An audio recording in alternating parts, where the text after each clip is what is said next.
As hurricane season intensifies and the impacts of climate change loom, St. Lucia faces growing threats to its communities and industries.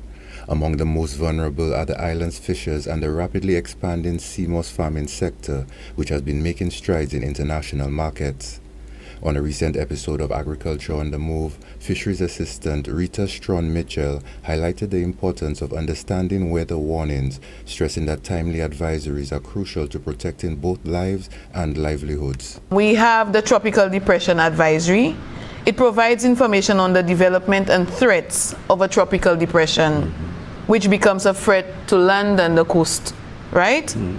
Then we have the Tropical Storm, which is issued when the wind speed of a tropical cyclone reaches 39 miles per hour. Then we have the Hurricane Watch. It's an advisory issued from a particular area when conditions are favorable. Then we have the Hurricane Warning. It is issued when hurricane conditions are expected to affect a particular area within 36 hours.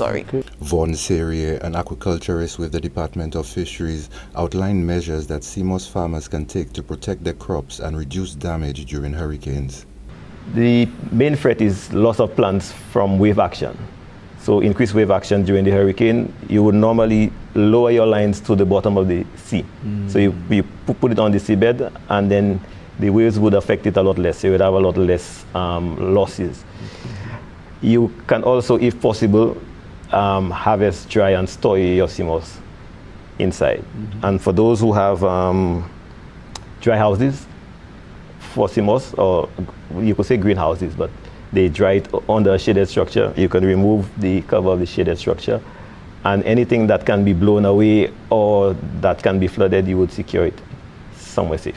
Serrier also outlined support programs available to help sea moss farmers recover from hurricane-related damage. After the hurricane or the event, we would do an assessment. So we would assess how much sea moss you had before, like a pre-storm assessment, and then how much is lost, and then that information would be sent up to the ministry, and then whatever compensation that is to be given would be considered. Given that sea moss often becomes scattered across the seabed after a hurricane, making ownership difficult to determine, the aquaculturist explained what typically happens to the moss following a storm. What normally happens would be that the farmers in the area would harvest the sea moss that can be harvested, because most times it accumulates within the bay. Right. And then some of them use it as planting material, but some of them, normally after the hurricane, there are a couple of days of sunshine, so they would still process it and use it.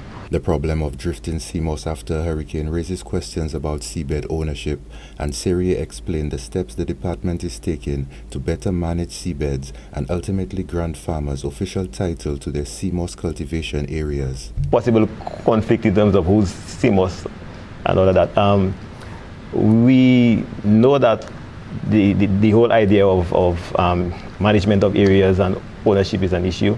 So we have a project ongoing with Flora and Fauna called Promoting Sustainable Sea Moss Farming Methods in St. Lucia. And under that project, one of the activities we did was we conducted a review of the existing legislation pertaining to sea moss farming from the various agencies. And the aim was to probably harmonize the legislation. One of the topics that was dealt with was the whole idea of ownership and leasing of the seabed and all of that. Right. So we've had preliminary discussions with planning and Crown Lands.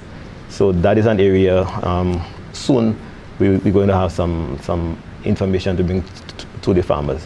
And the last consultation we had, the farmers were very receptive to the idea of being given title or having ownership to a plot where you can pass it on to your kids. With St. Lucia in the midst of hurricane season, sea moss farmers are urged to follow precautionary measures when a hurricane warning is issued. Meanwhile, efforts to clarify seabed ownership and assign official titles to cultivation areas aim to strengthen the industry, helping it endure current storms and flourish for future generations.